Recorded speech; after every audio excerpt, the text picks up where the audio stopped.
there is a degree of comeback. Right.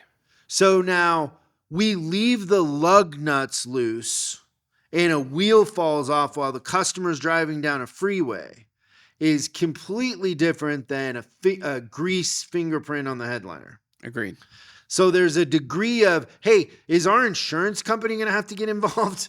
Is somebody's life at stake in this comeback? Or is it, just an attention to detail thing, trim, runability issue, whatever, right? Like, okay, they came in and the stereo wouldn't turn on, and then it turned on and now it isn't turning on again.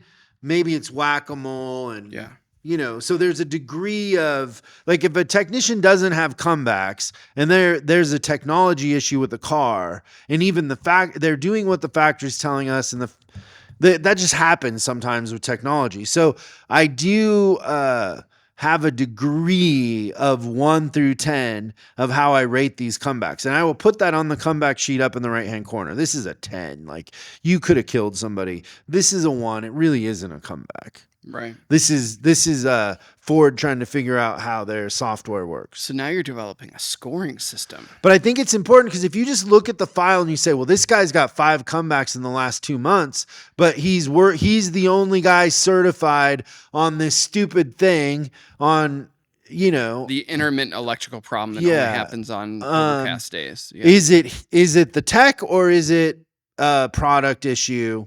And now all of a sudden there's a recall for that. Because that happens sometimes. For sure. What would you do if there was a case where, would you pull that out of their file if you had a comeback, you did everything you were supposed to do, you followed the line, and then a month later they come out with a recall that's the fix that was not available before? Would you pull that comeback from their file?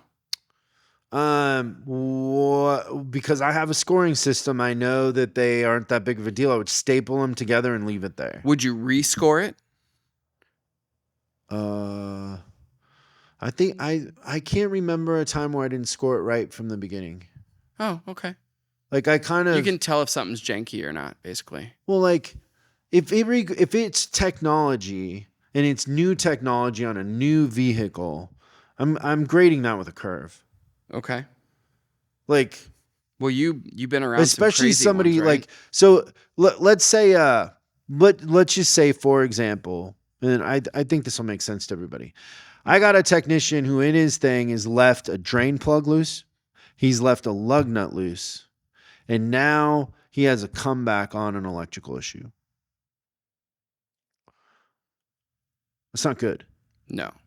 Now, technician B has a comeback on an electrical issue, has a comeback on a radio or something like that.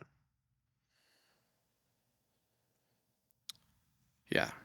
The 10 is obviously the thing that there's sticks 2 out. 10s in the other guy. Yeah. These are both like 2s or 3s. Right. And in the process, you can figure out, did they double check their work? Well, it worked when they left. They followed the process.